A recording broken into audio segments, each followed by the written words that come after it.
Welcome to We're Talking Bears, where we bring you the latest from the Chicago Bears experience. I'm Uncle, Nephew, and I'm Son, and we're talking Bears.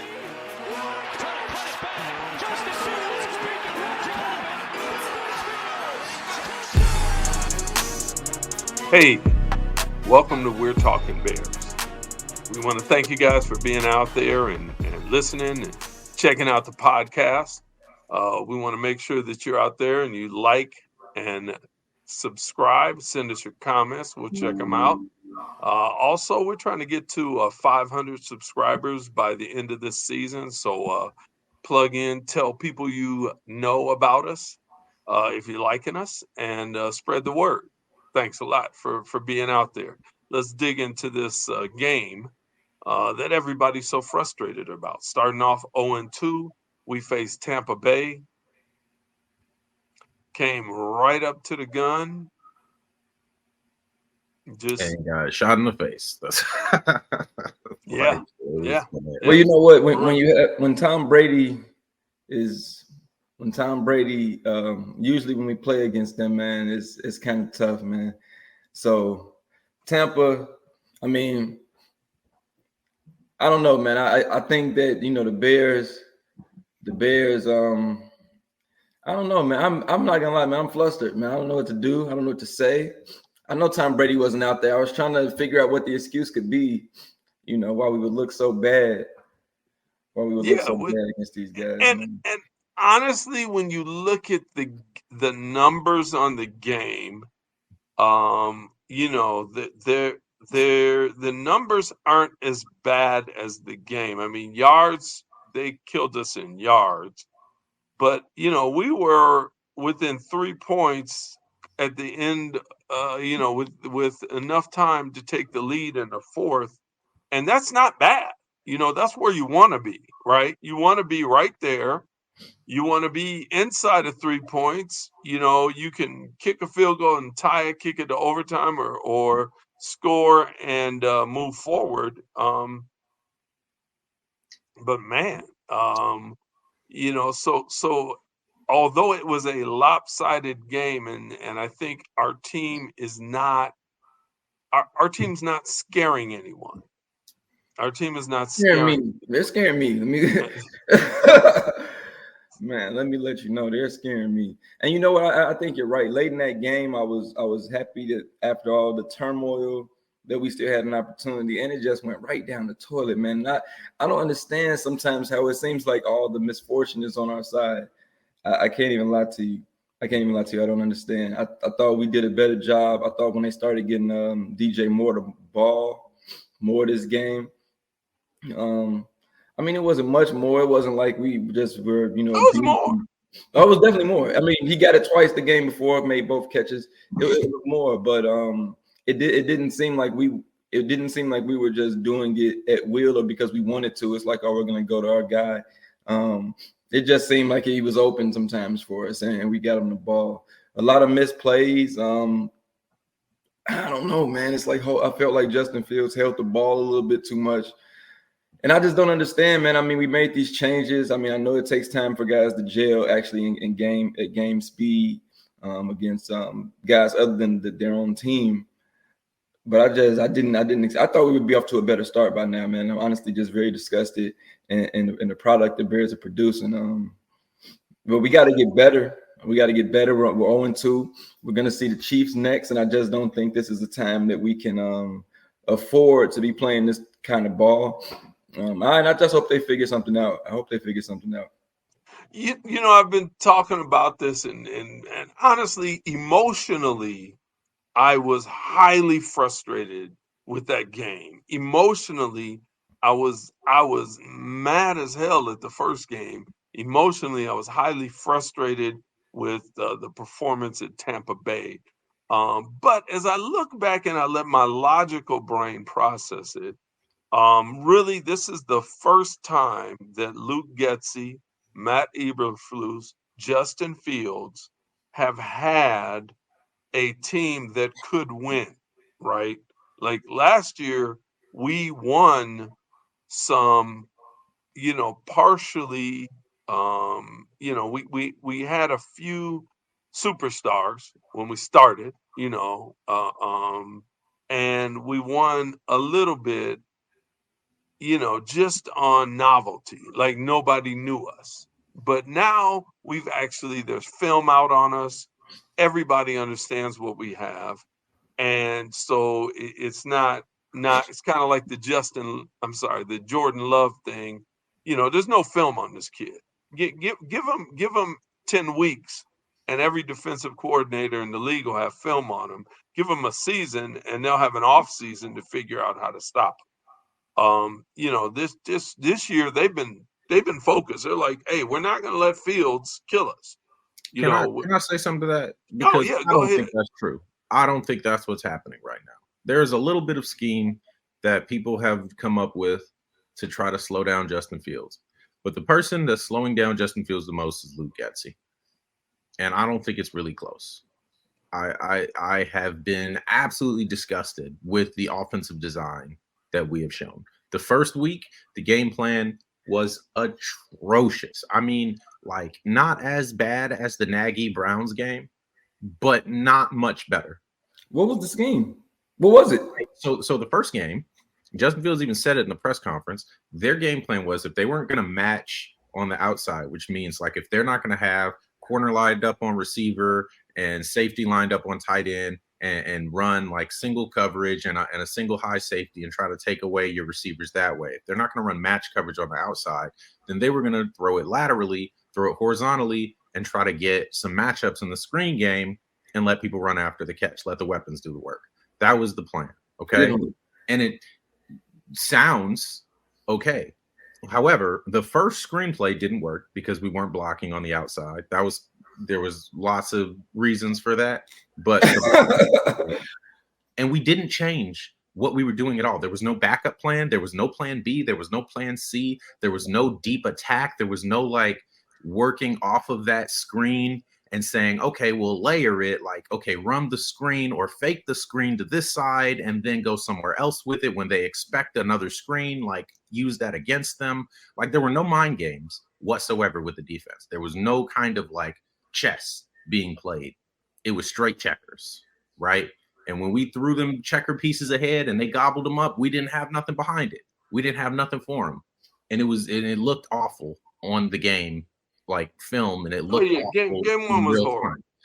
Now this week there was a lot more downfield concepts. There were a lot more a lot more attacking mindsets. But when it mattered, when we're down 3 in the fourth quarter, backed up on our own end zone with 2 minutes to go to drive down the field, Justin Fields throws dart.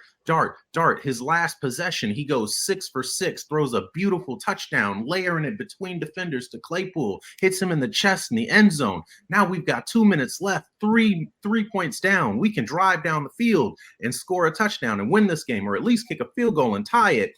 And we run slip screen to the running back on the right side, slip screen to the running back on the right side, slip screen to the running back on the right side. That ends in an interception by the defensive end and a touchdown. Well, don't forget the third one was to the middle. The third one was to the middle of the field, so the defensive end wouldn't have far to run. They were all slip screens inside the tackles. That's a slip screen. Inside the tackle, slip screen, right-hand side. That all 3 of them. There was no variation. What is wrong with you? As a NFL offense, a high school offense cannot run the same play 3 times. Well, they can. A high school offense can't do that. No, they can't. They can. Where somebody's going to pick it off and like it's just mind blowing. There were other concepts that we saw where like I watched like the film review from JT O'Sullivan and all those guys at QB School and all that stuff where they break down all the plays. And there were several plays last game where receivers will be right next to each other, like lined up, like one slot. This game too. Wide, and they're running the same route in lockstep at the same depth. Like, who are you challenging on the defense? Who are you challenging? Like, if there's a cornerback and he's standing right there in between those 2 guys, all he has to do is backpedal and then follow one of them, and he's actually covering both of them because you can't throw them.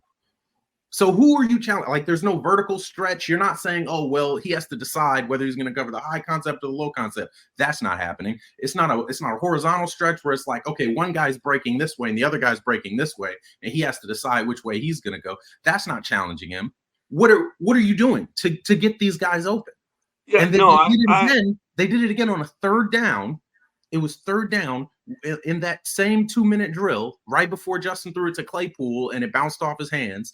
It was third down. It was Cole Kmet and DJ Moore, and they run a hitch route, and both of them are standing right next to each other at a 10, 11-yard hitch route. And there's no vertical one where Kmet tips the ball.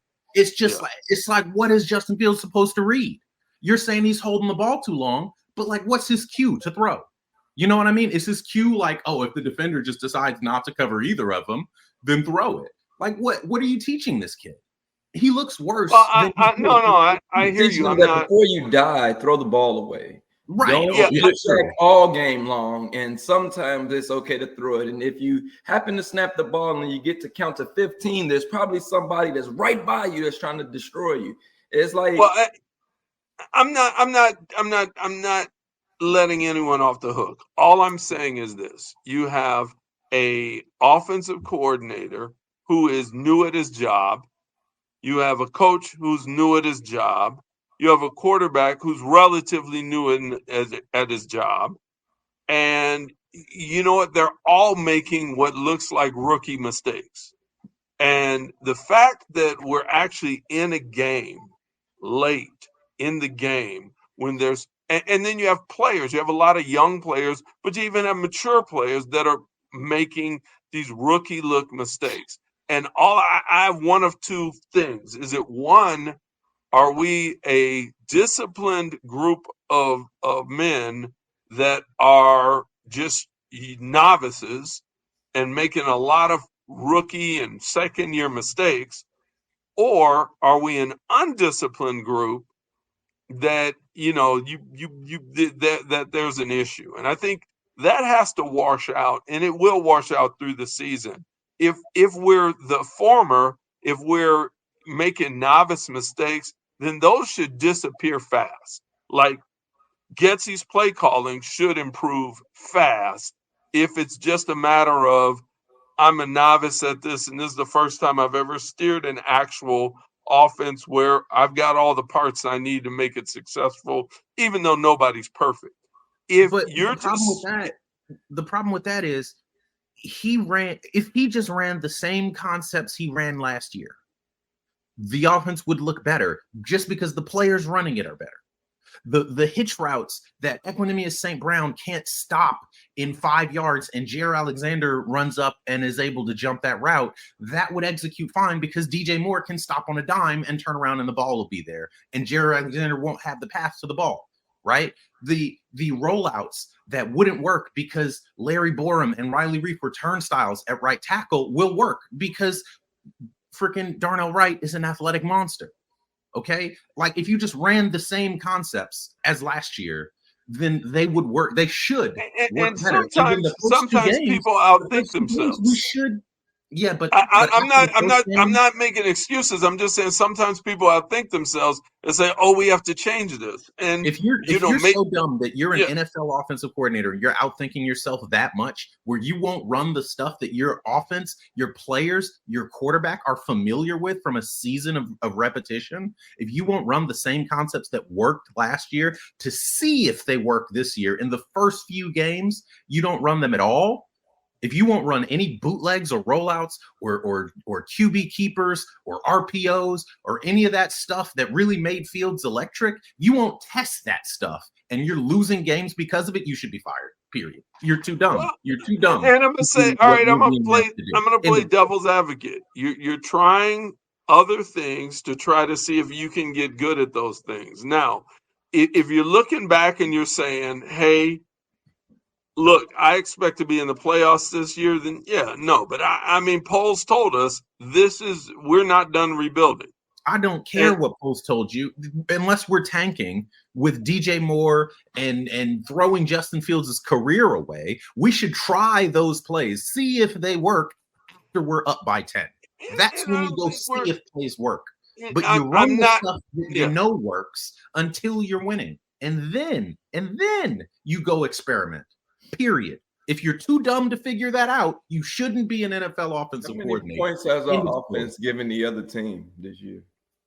Because Uh, how many points has our offense 14. scored for the other 14. team? 7 a game. It's got to stop. It's got to stop. And you know what? I'm with both of you. I get the devil's advocate because I understand what you're saying. I just feel like these guys are professionals, and at some point, some things I just feel like is kind of like common sense. I mean, I know Justin Fields is. I mean, we got an offensive coordinator calling the plays, but it's like, man, 3 times in a row you run the same play. Like, can he not audible? Is that not something that he has the option of? Is it just like you better run the damn play that I call? No, I've seen him audible before. I think he's just young and he's not confident enough to audible every freaking play call that Luke Getsy is calling. And there's a lot of them. It scares me because I mean I get it. It was a few plays where I seen Justin Fields. It's like, all right, maybe everything that you're saying is happening with the routes, and one guy can cover 2 guys because you're running these silly plays, but you're holding the ball until you're sacked. It's like you know that guy. You know when you snap the ball, the defense is coming for you. You know they are. Not just holding the ball till you're sacked, but literally there were a couple plays where he just ran into the defenders. I mean, literally there was an escape route. There was one where, Wright had a bad series, but everybody else had their man blocked, right? And there wasn't a lot of penetration, but Wright's guy was bringing some pressure across in front of Fields in his side of vision. And Fields could have just gone that way out. He could have, Wright was between him and the man if he exited. If he felt like exiting, otherwise he could have just slid to the right and thrown the ball. Which begs the question. He ran right into the sack, and he did that more than once. I mean, it's everybody. There are times when even Braxton had probably his worst game in a long time, and just allowing pressure. There were, Claypool. He trusted him. He threw him the ball. And Claypool lets a guy who's 40 pounds lighter snatch it out of his hands and get it in. It goes around. It's not just the design. There was a lot of execution problems. It's a team loss. And the good news is, and honestly, the good news is a 2-0 team that beat the Vikes and beat us, needed our help to win. I mean, they don't win without all of those execution issues. Even defensively, you see Tyreek Stevenson, and I know he's a rookie, and I know as a rookie he's going to get burnt, but my Lord, if he just could turn around when he reaches the end zone, he'd probably have 2 picks already this year because the ball's coming right over his head into the guy's hand. He just turns around and holds his hands up. He's got 2 picks, one last week and one this week. He won't turn around. He runs right to the end zone and never looks back. Let me ask you this. If we're having the same issues that we had last year after these are worse. Talent we had, we are 100% because Tyreek Stevenson's getting burnt just like Kendall Vildor did. Okay, so that's the same issue. We're seeing the same leaky, porous offensive line that we saw last year. Justin Fields is still getting pressured at a 50% rate. Justin Fields doesn't look like he's improved. The only bright spot is DJ Moore. Darnell Mooney is the same guy. We know he's going to be consistent. We know he's great. DJ Moore is fantastic. We need to get him the ball more, but so far we're doing okay with that after the second game. But we have the same systemic problems throughout our entire offense, throughout our entire defense. We got a terrible pass rush. We've got a porous secondary. Our linebackers have improved. That's great because we paid $1 billion for them this offseason. But we see polls as improving the roster. And then the talent that's there is doing nothing, underperforming consistently. At what point do we look and say, what are they teaching these guys? And why isn't it working? At what point do we ask that question? Well, honestly, I think with a young team, you didn't go out and hire an experienced anybody. Yeah, Everybody's. They did. Tremaine Edmonds is No. only 25, I'm talking but he's about coaching 5 years staff. in the league. I'm TJ talking Edwards. about coaching staff. Okay. You went out and you hired rookie coaches, which they're gonna Alan make. Williams has been a defensive coordinator twice before in his career and has not performed well either time. And there could be reasons for that. He didn't have the most talent in Minnesota, whatever, but he posted the league's worst defense in Minnesota. And then last year he posted the league's worst defense in Chicago. And then this year so far he's posted one of the league's worst defense in Chicago. He's consistent. Again. So that's But Alan Williams. But I mean, Eberflus was a rookie head coach. He's a rookie head coach. Getsy was a rookie offensive coordinator. DC. Yeah. And you went out and you hired these guys as rookies. And you honestly, what do you expect from a second-year dude? I mean, is he going to be great? I don't know.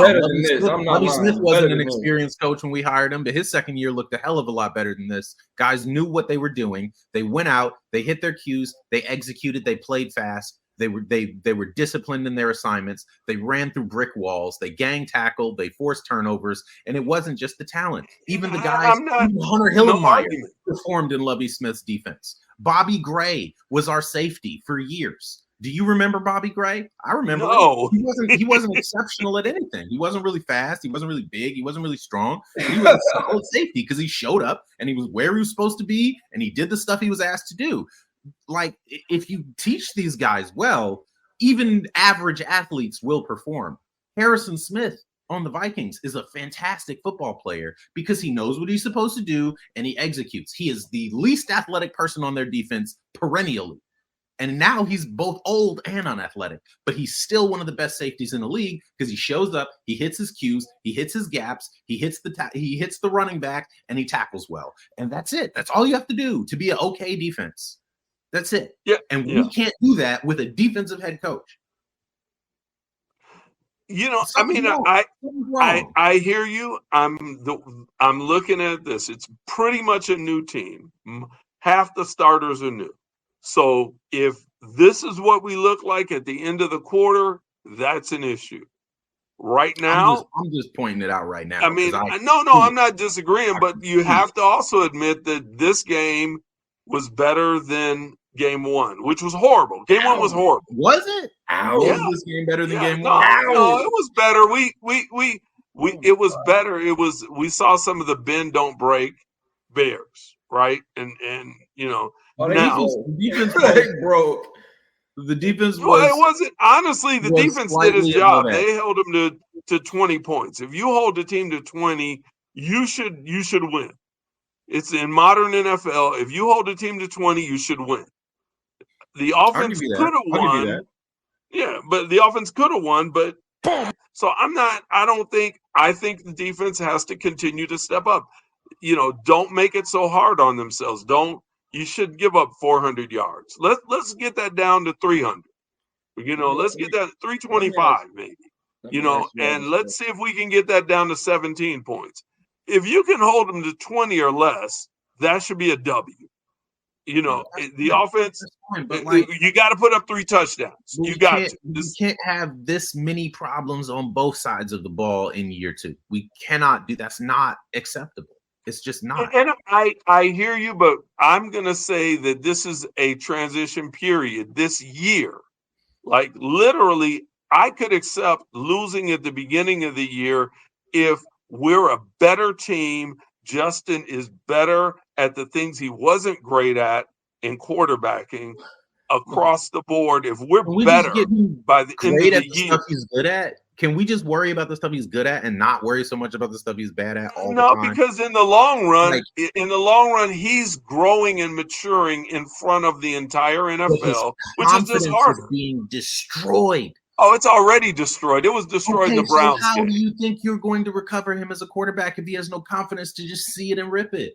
That's the problem. That's the reason he's holding the ball is because he's not trusting what he's seeing. He's missing things, man. It was a play. I forget who it was, man, on the seam. Wide open. He just didn't throw the ball. That was a sack. So before we go jumping on that play, because I watched that play specifically a bunch of times to see what happened. On that play, he's got an in route coming on the left. That's his first read. So he comes up, he's looking this way. He comes across, he's got a crossing route going. There's a linebacker under and a safety over. That one's covered. And then he's supposed to get to this third read, which is the seam, and he had the defensive end coming like he was probably could have avoided the defensive end if he bounced out and around the pocket, which I'll criticize him on that. But he could not stand and throw that ball to that seam. It wouldn't have got there. He wouldn't have got there on time. So either he needs to be reading it faster, which I don't know if that's true, because like the point where that end would have been open, if that's read one, the point where that would have been open seemed to be on time. The point where the mid would have been open seemed to be on time with his read. So if he had more time to get to that third read, maybe he gets there, or maybe it's just the play design and they need to adjust that first route so it's like a slant or something. So he's reading it and he gets that read faster than it did. You know what I mean? That's again, that makes me question the play design. It's like, can he get to this read quick enough to get that ball fired out there before this guy's standing back in the end zone and somebody comes underneath him? I think you got multiple things going on there. One, it's still not a good offensive line. It just isn't. It's better than it was. It's better than he's had, but it's not a good offensive line. So you don't have much time. Two, Justin reads slow, and let's be frank, when he's got three offensive linemen, his two guards in his center, and they're blocking two or three guys, he has a hard time seeing through that. Like when he threw the touchdown to Chase Claypool, beautiful ball, but realized the sea parted. Mm-hmm. There's nothing in front of him. Yeah, he could see everything, and he put the ball and he placed it, and it was beautiful. But that's not going to happen most of the time in the NFL. In the NFL, you're in a good position if your guards and center are facing off against two D tackles and it's a fight in front of you. You've got to be able to see over and past and through and around that. And I think Justin's struggling mightily doing that. And I'd be hard-pressed as we watch this next game, see how many balls does he actually throw timing across the middle when that's happening. And if that's an issue, we got to work through it. We got to get past it. If that's an issue, you have to scheme around it until it's not an issue, until you can coach him up. You've got to get him on bootlegs and rollouts, which worked last year. He was one of the most efficient quarterbacks in the league last year on bootlegs and rollouts. You got to move him out of the pocket. You got to move the pocket. What happened to those moving pockets? Like the first play against the Patriots, where the entire offensive line is crashing right, and Justin Fields is rolling behind him, and then he just throws it over the top, and Mooney's wide open. What happened to plays with moving pockets? What happened to plays where you've got a personal protector for the naked bootleg, and you've got the tight end who splits out wide and then comes back in to crash on the D end so that they can't kill him, like Wyatt did on that Green Bay play when Braxton Jones just watched him run by? What happened to that personal protector? Where are the plays that worked? Well, actually, the personal protector was there, but none of them. Think about that play. The personal protector was actually our fullback, who's a great blocker. But the problem is he started on outside formation. No. Listen to what I'm saying. The problem is the teams watching the film and they're like, "Don't do what you're normally supposed to do." That D end normally would have crashed down towards Justin, but they're like, "Speed, straight back as fast as you can." That wasn't the D end. That was the 3 tech. Whoever it was, they're like, don't crash down, go straight back as fast as you can. That's what the 3 he's faster than you, and you're going to meet him as he tries to turn. That's not an adjustment. That's what the 3 tech is supposed to do every play. The D end is the one who has to come down and read and say, did he hand it to the running back or did he keep it himself? And but guess what both of them did? They both crashed straight down. Honestly, if you go back and look at it, I watched it. If he rolls with the offensive line, he has an hour because neither of those guys went the direction that the play looked like it was going. But that's the moving pocket that I was telling you. Yeah. No, I know what you're saying, but absolutely on that play, freaking Kari Blasingame was supposed to be his personal protector. He's lined up out wide.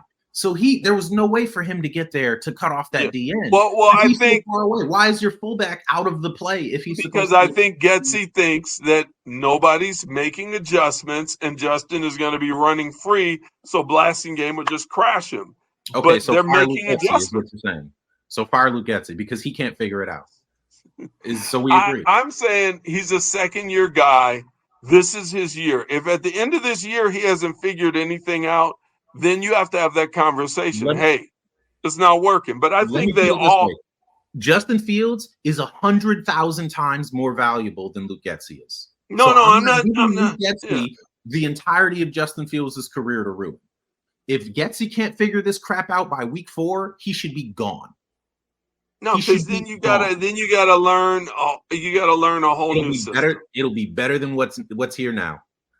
It'll be better than what we're doing. I think you let Getsy have the rest of the year to see if he can pull this together. And if he can't, because I honestly believe no matter what, you take Justin's 5th-year option, no matter what. Listen to what I'm saying. 2 first-round picks this year. Poles is not picking up the first-year option unless Justin Fields looks actually, that would, in my opinion, that would be ridiculous because here's the key.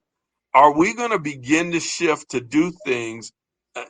There's some things that team up north does well. And one of them is sit guys.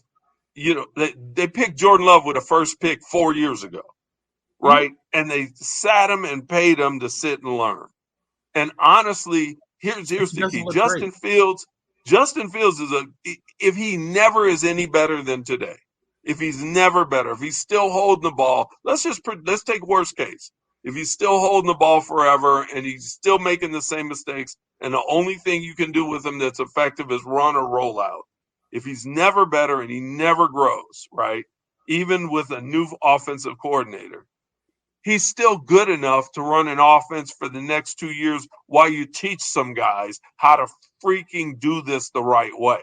Okay, that's fine. So you say I'm not gonna win a ton, but I'm gonna build my defense. I'm gonna build my trenches so that when in 2 years, I've actually have a guy who actually had a chance to learn not while the entire NFL is trying to kill him and figuring out what he does well and what he doesn't do well, but kind of like Jordan Love. Nobody has film on him.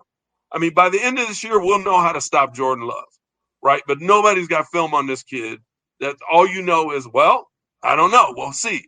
That's the same type of thing. We need to unveil a quarterback who's been well trained, who's ready to go. We keep picking guys before they're ripe because they have talent. Everybody got talent. You're picking guys before they're ripe. But that's not exclude. Look. Patrick name me a quarterback. Name me a quarterback besides hold on. Besides Deshaun Watson, name me a quarterback who's walked into the league, who's playing right now, who walked into the league and did a great job and didn't have some time who's got thrown into the garbage the way our boy has, and is doing a great job. Justin Herbert, Joe Burrow, Lamar Jackson, C.J. Stroud. Actually, this year just threw for 350 yards. You can't use guys that have 2 games in. Okay, fine. I won't use C.J. Stroud. Who else? Derek Carr. So you tell me Justin Herbert didn't walk into a solid team with a good defense? No, he didn't.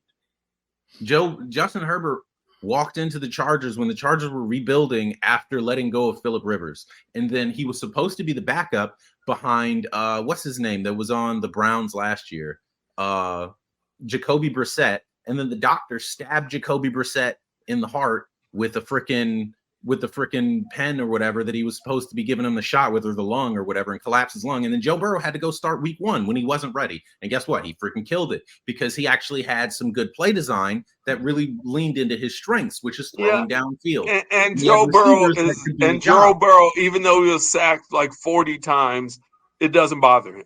Joe Burrow played like the first 3 games of his career were 300-yard passing games on a Bengals team that was rebuilding under a brand new head coach. The first 3 games of his year. So when you actually have good coaching, the players play well. It's almost like there's a 1-to-1 correlation between good coaches and success in the NFL. Let me ask this question.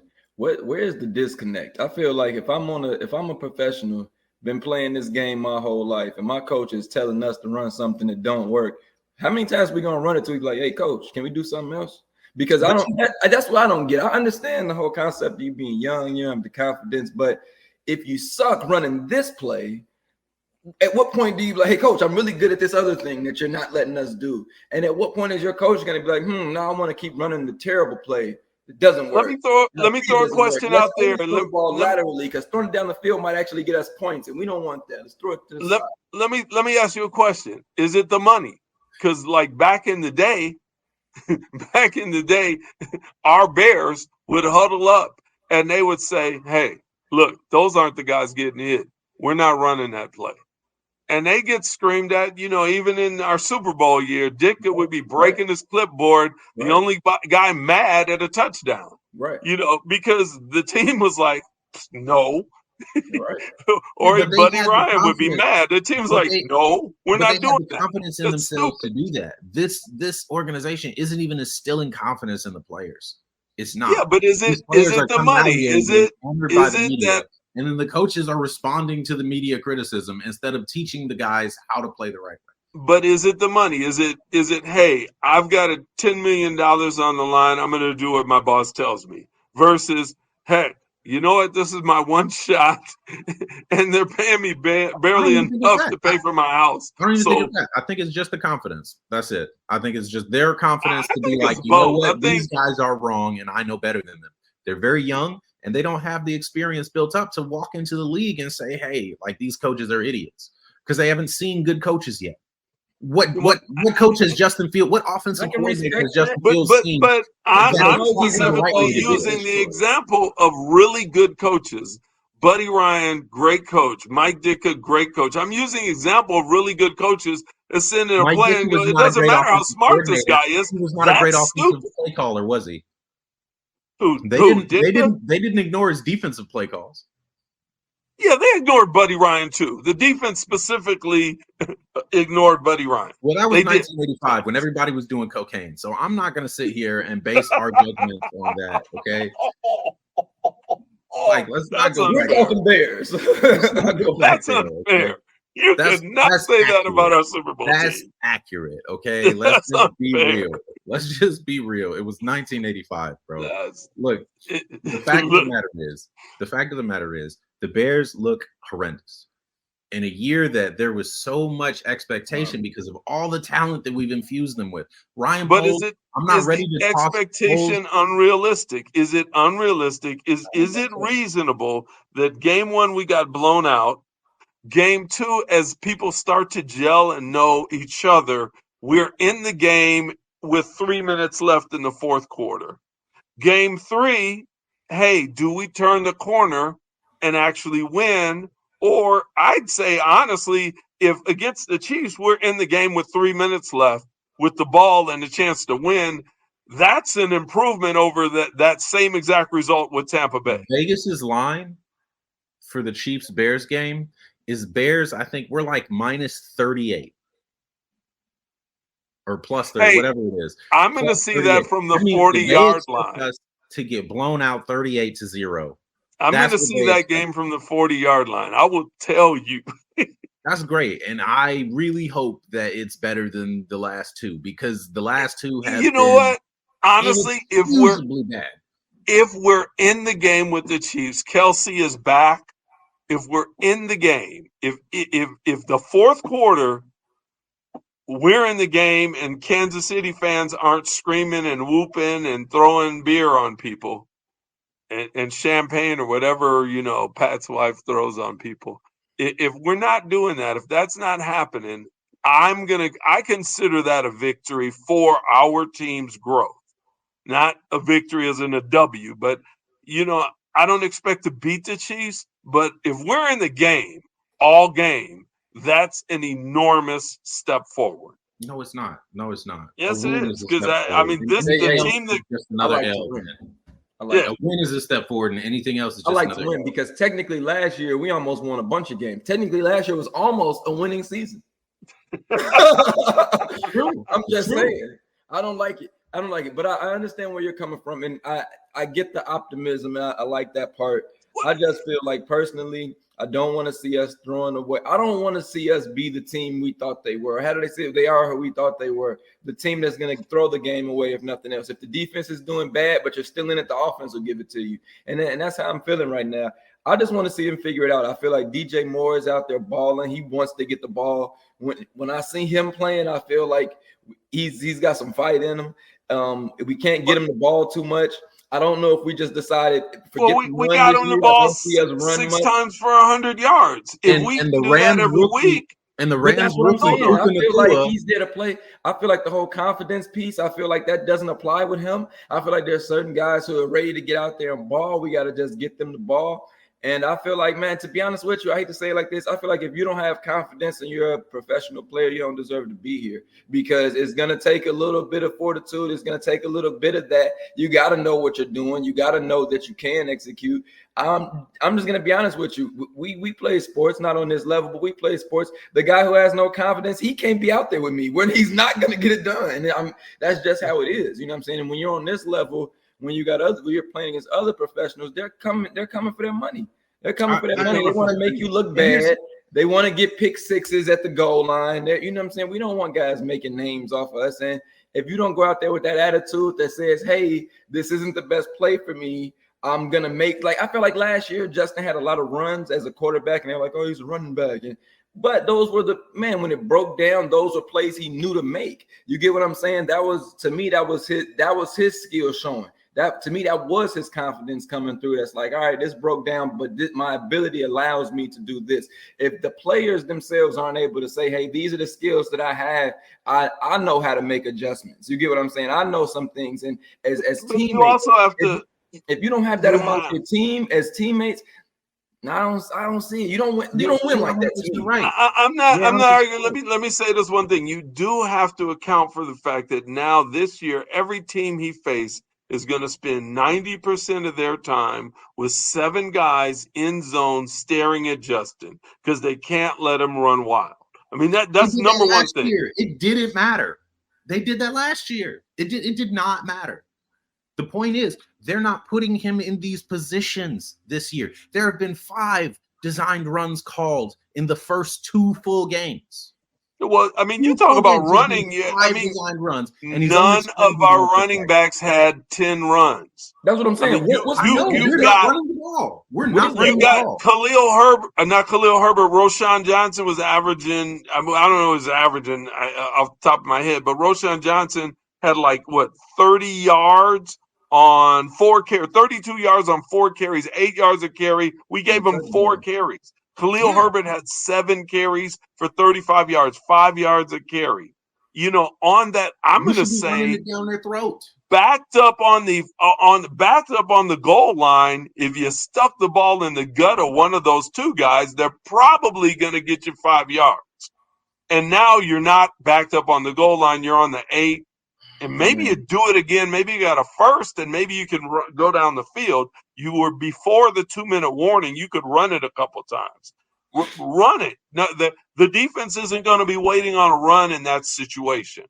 Run the ball. Herbert, or you got one guy averaging 5 and one guy averaging 8. 2-minute drill. We should be running the ball in the second quarter, in the third quarter, for sure. But all we see is just throw. Well, yeah, we literally had 16 carries on the day. We averaged 4.2 yards a carry. We had 16 carries on the day. You know, that's it. We threw it 29 times plus the 5 sacks, which is 34 times. Again, we're throwing. We're trying to throw the ball, and I don't know if this is just trying to get Fields to play a different game, but we're throwing the ball 35 times to 40 times a game. So it seems like we're back to the coaching being the problem and the play calling being the problem. I mean, it sounds like, you know what, I'm going to say, but yes, I'm going to say like this. Look, if they're trying to change what he does in this aspect, which it's not negative. You have to improve your weaknesses. No, they know he can run by sucking. You don't improve weaknesses by sucking. You improve weaknesses. I mean, his connection with DJ Moore is better, and his connection with Chase Claypool is better. You got to give that up. Or instead of doing it this way, which is clearly ineffective, we could run the ball early, set up play action, and throw it to them off of play action when the linebackers have to crash down on Roshan and what's that? And the linebackers then are now stuck in that choice. Like, damn, do I drop back for the PA or do I crash the run because the run is getting 5 yards a carry and they're actually running it down our throats? Then you sneak Justin out on a bootleg. When all the defense has to crash in to try to stop the run, that's when Justin goes out on the bootleg, and that's when he runs for 50 yards, and that's when he gets his confidence up. And then when you drop down into the 5-wide set, then the defenders are all like, oh man, this is definitely going to be a pass. Like, you've got options. You can run a freaking wide receiver end around. You can have motion that'll betray the coverage, that can give these guys, when they're sitting in these like cloud zones, you can give Justin Fields a pre-snap read, which he can see and then go, okay, well, this guy's going to be here. They're doing motion. You see motion. The defense doesn't move. There's no. There's a difference between a guy that's running somewhere to start a play with a head of steam and actual pre-snap motion where you just go, hey, you move over there just for the purpose of telling me what their defense does. There were some of those, like Mooney came across. When we switch sides. Jason Badgen in the preseason game, the first preseason game, there were 10 plays. 9 of them had true pre-snap motion. Where is that? Where is the pre-snap motion? Because I'm not seeing 90% of the plays with pre-snap motion to give the quarterback a help reading the defense. We're not. Well, I mean, Justin is going to face zone. Yeah, Justin's facing zone, but it will tell you what zone they're in. Good point. Good point.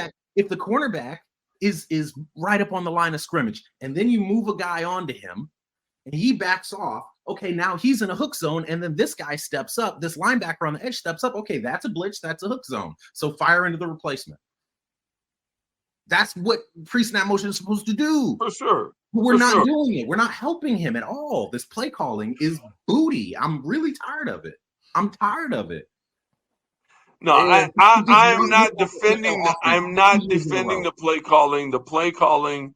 I mean, bottom line, the literally the play calling took our opportunity to have an incredible chance at a 2-minute drill to see what can we do.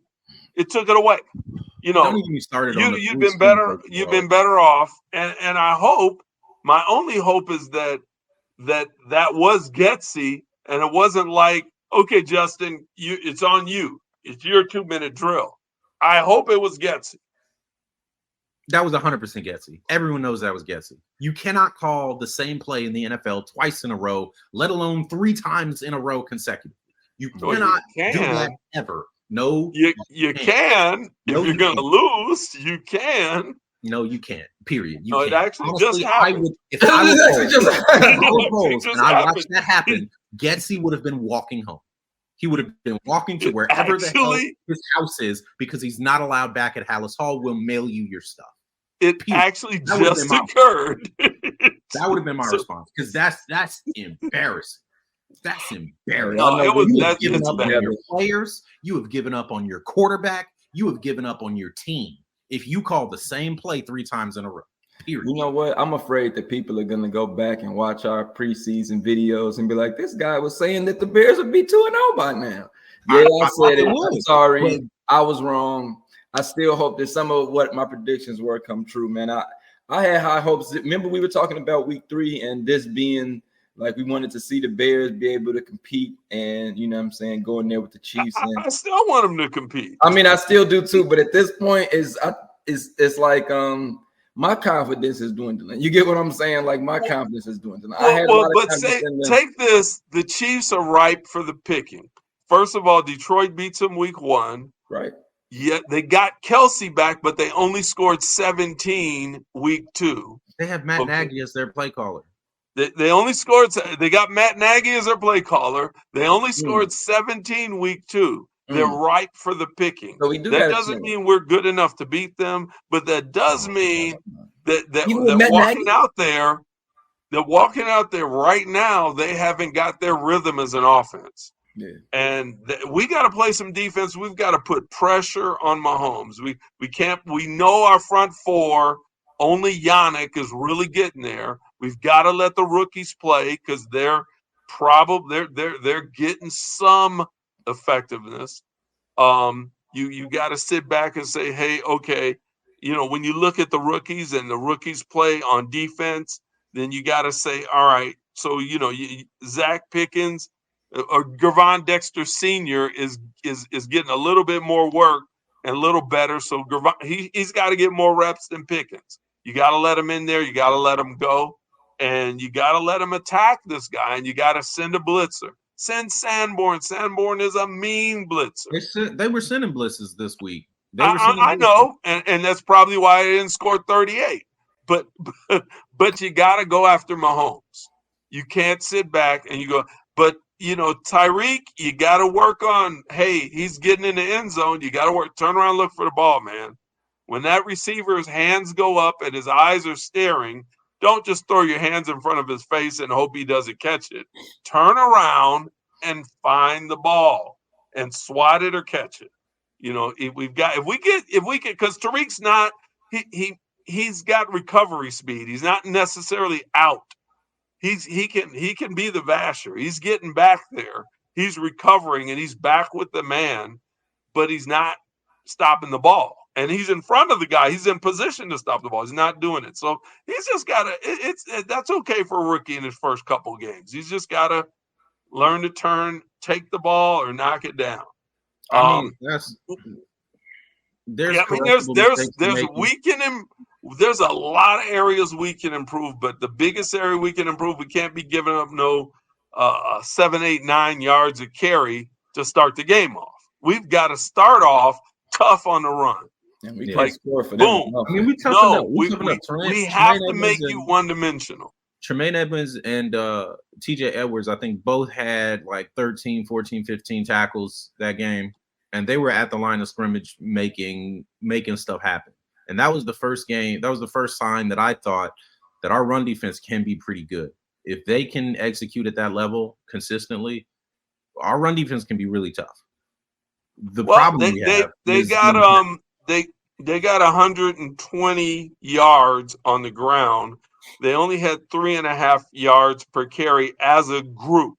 But Rashard White, he beat us up. He did. Yeah. White beat us up. We can't have one guy that just gets loose on us.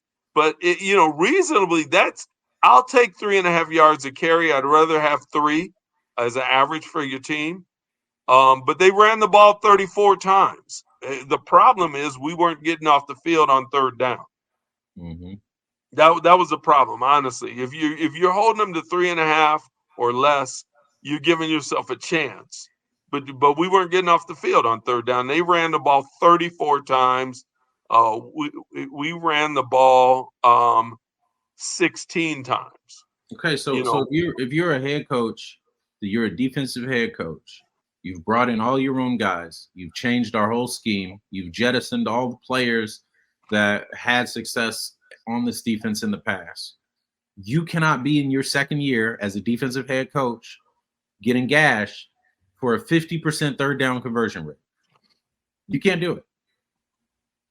We can't be dropping 30 plus points. Chicago is the first team in NFL history to have lost at least 10 consecutive games by 25 points or more. We've lost our last 12. All of them by 25 points or more. There is no You mean defensively, giving up 25 plus? No, I mean like the score at the end of the game. Because this game, technically, the defense only gave up 20. Woo, whoopee. But you can't be a defensive head coach with that ignoble stat line. Everybody in the Bears building should be on the hot seat. I think Ryan Poles included, because he's the one that banked on these hires while going against the whole rest of the organization who wanted some proven veteran coaches. Well, you know what? I'm going to say, first of all, I think that's ridiculous. First of all, you give everybody else 5 to 7 years to get the job done. We're not throwing Ryan Poles out early. Who gets 5 to 7 years to get the job done? How long did Pace have? No, I'm saying Poles needs to make correct decisions this year. I think I'm not. To me, Poles isn't on the hot seat. Poles has filled us with talent. We still have picks and money. We have plenty of space What is to that grow. talent doing? Where do you see the talent? Let's find out, because this is last year. We knew we didn't have talent. We got rid of everybody. In the so offseason, now we have talent. We're two games in. We're 2 games in. This is a season. If we're 4 wins at the end of the season, that's a problem. But I'm still not done with Poles, because 10 draft picks, including the number 1 overall pick. 10 draft picks this year. 10 draft picks or 11 draft picks last year. $100 million this offseason. We still have the worst offensive line in football. We still have the worst defensive line in football. That's bad. That's embarrassing. That's embarrassing. So Poles, he got to do something right. Poles has to do something to right this ship, whether that's remove a coach that needs to be removed and identify where the problem is. But as the GM, your job is to go find where the weak link is in this organization, whether that's a player, whether that's a coach, and you need to find it and address it. Period. That you're the GM. You're the boss. Be the boss. And if you can't do that, you're on the hot seat too. Because you should I hear you, but I'm going to argue, when you look at our offensive line, one, you can't predict Nate Davis has somebody close to him die and miss. Yes, obviously. You can't predict that. You can predict Tevin Jenkins gets injured. You can predict that because he did not draft any backup. Tevin gets injured. He did not sign any backup interior alignment when there were guys. Well, yeah, he did. He signed the guy that was with the Chargers. Draft a center. No, we traded for that guy at the. Okay, we traded for him. We traded for him just before the freaking season started. So he didn't do anything in the offseason to get a guy who was going to know the offense, be familiar with Fields, especially if he was going to be taking snaps under center. He didn't do anything to get a guy who could come in and do that and address that issue and shore up the backup depth. I think Ja'Tyre Carter is a solid backup. Was he the starter this week? He was the starter this week. He was the starter for Nate's position. Okay. And it was Cody White here that was looking. What'd you say? Well, Vita Vea was all over our backfield. Yeah, and a lot of times he was coming over Cody White here. You look at when he's just blowing through, he's coming over Cody. Cody is not a great guard. We know this. He's a good center, but he ain't a great guard. We didn't draft a backup center, so that we have to play Cody Whitehair at guard. We didn't draft a backup left guard, so we have to play Cody Whitehair at left guard. So this is still all I'm saying is we got right, and I think that was the right pick.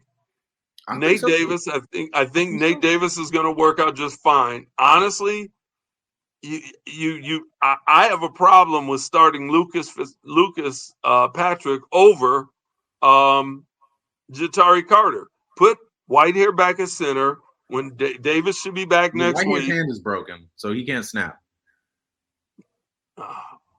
That's why he moved to guard, because he hurt his hand and he couldn't snap.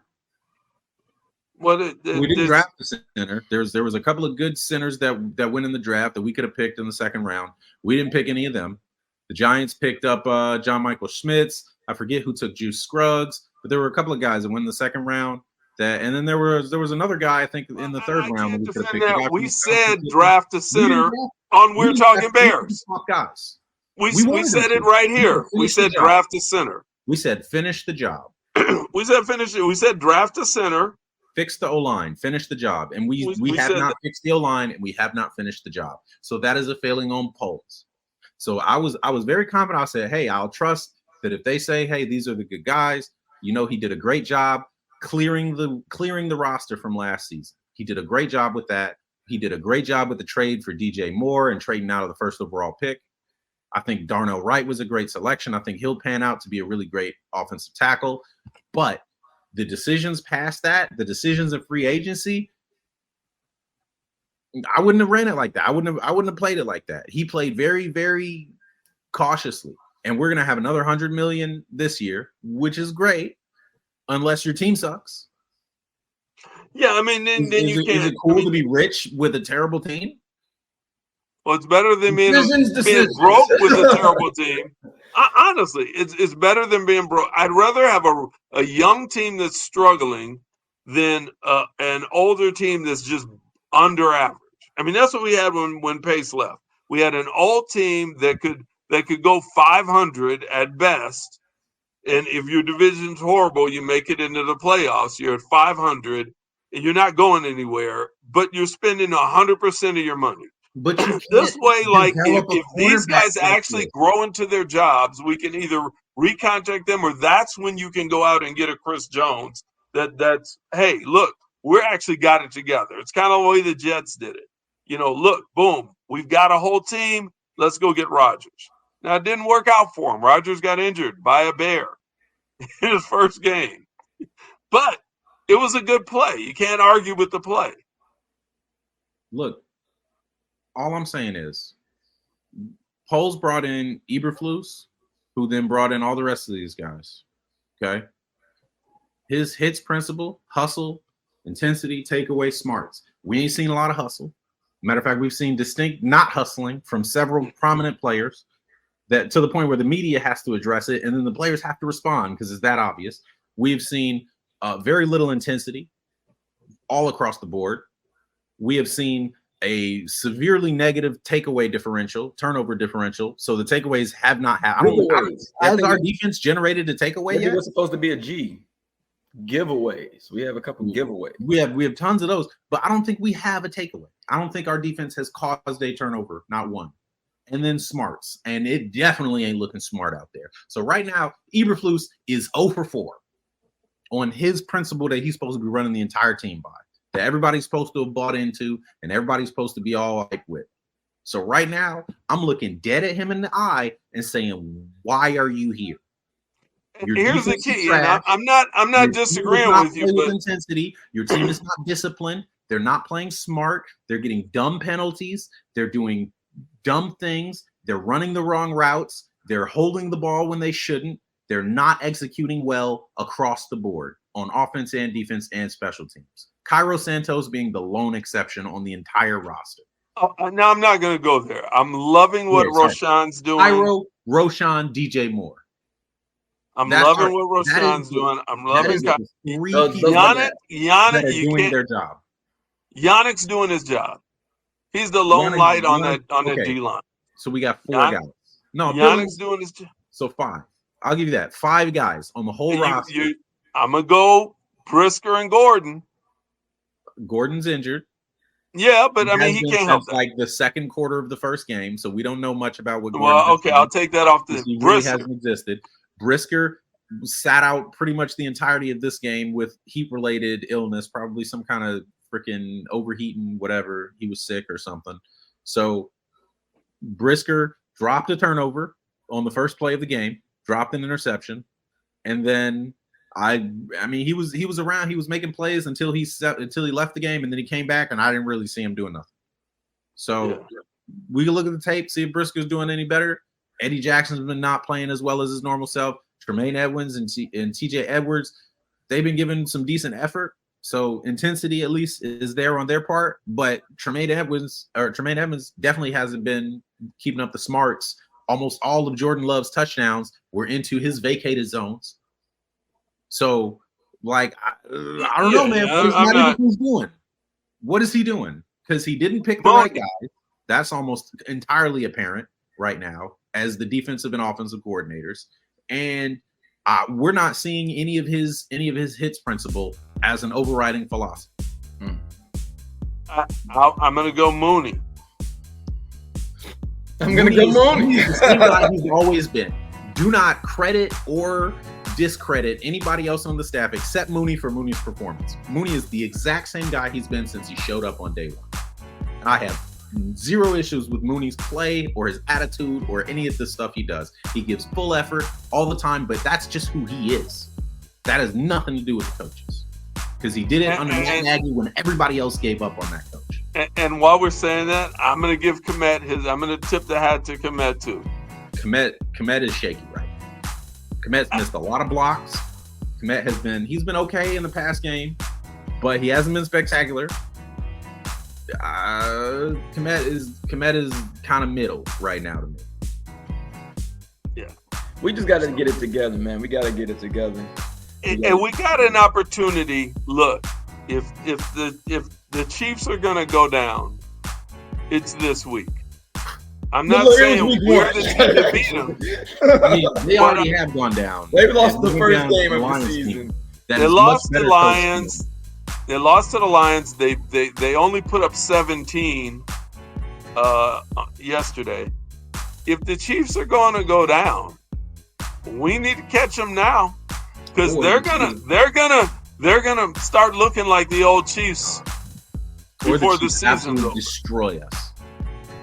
They might.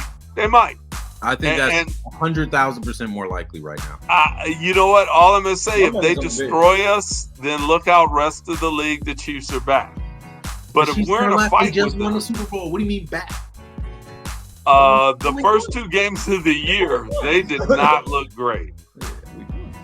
I mean, yes, they their did. offense looks like Matt Nagy is calling plays. That we're well aware. He needs to get Bill Lazor in the building and run the plays for him. We know that. Hey, But he still has Patrick freaking Mahomes. but it's not just that. Think about their game one. The game they beat the Lions beat them. They had one guy drop 5 passes. Yeah, that's You know, not- and I mean that changes the game. You catch those 5 passes, the Lions don't win. No, of course. Yeah, But they're you know, not so going to keep doing. You can't rely on that. you can't rely on that. But in one day, the Chiefs are going to wake up. But they ain't awake yet. I They don't ain't awake care yet. about the Chiefs waking up. I need the Bears to wake up, and I need the coaches of the Bears to earn their giant multi-million-dollar paychecks, because they have talent on this roster. No one's debating that. This is a talented roster. It is far and away leagues more talented than last year's roster was, and we were way more competitive last year. So what the heck is the problem? It is your job to figure it out, and you get paid like 50 times my annual salary to do it. So figure it the heck out. I'm with you. Well, I'm Uncle, I'm nephew. I'm son, and we're talking Bears. even when it's not fun. Sometimes it's more fun when it's not fun.